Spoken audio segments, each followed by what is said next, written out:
Heyo everyone, I'm Jay from Boulder Creek Railroad, and today we'll be introducing the new Southern Pacific Coastline N-Scale Railroad.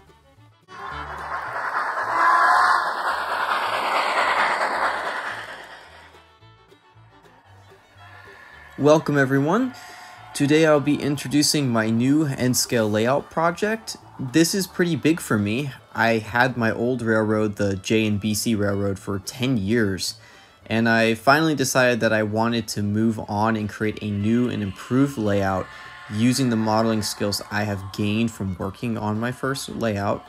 So in this video, we will just be giving the railroad an overview, topics like theme, size, track plan, and other just bits of important layout design tips.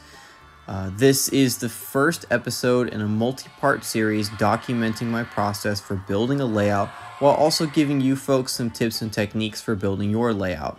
So let's jump right in with the theme. The theme of this layout is the Southern Pacific, Southern California coastline route between the inland Simi Valley, Ventura region and the coastal Santa Barbara tracks. I chose this region as I happen to live next to this main portion of SP trackage. I'm also a huge fan of 4449, and this was the route where the GS class steamers were used on the SP. The layout will have long flat lands where orange groves and small towns will be located, as well as the Santa Susana Tunnel, bridges over the beaches, and the Southern California coastal mountains. A small beach scene will also be found on the layout. The town scene will feature a few buildings from my hometown of Simi Valley, with the depot and other smaller structures being added to the town. These will be 3D printed. The roundhouse on the layout will be designed after the Southern Pacific Santa Barbara roundhouse as seen here. The railroad will be built on a 10-foot by 3.5-foot table, with a small cutout on one end for the bridge scene. The construction will be made of wood with a 1/4-inch thick sheet of styrofoam as a base for scenery.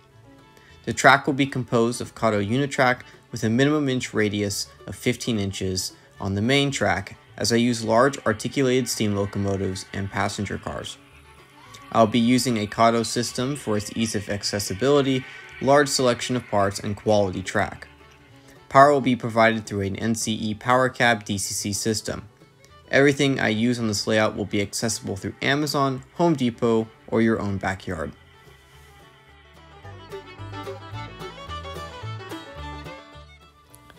The track plan was designed in SCARM Model Railroad Design software. This is a free-to-use track planning software. You are limited to 100 pieces of track before you have to buy a professional version. Luckily for me, this software is under that 100-piece count. I highly recommend using SCARM if you are designing a layout, as its ease of use and track counting tools are extremely useful in helping you visualize your railroad and making the purchasing of track much easier.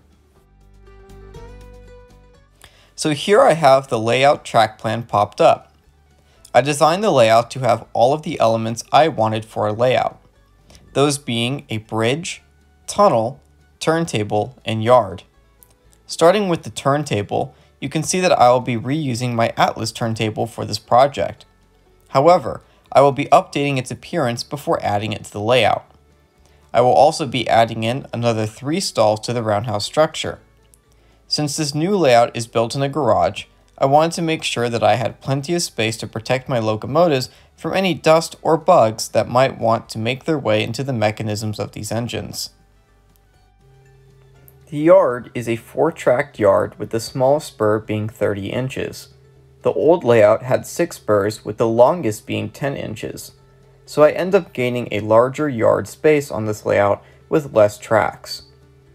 The route also has 3 industry spurs, one for an ice house, another for a loading dock, and a final one for a cattle pen. This adds a small amount of switching opportunities if I want to do operations.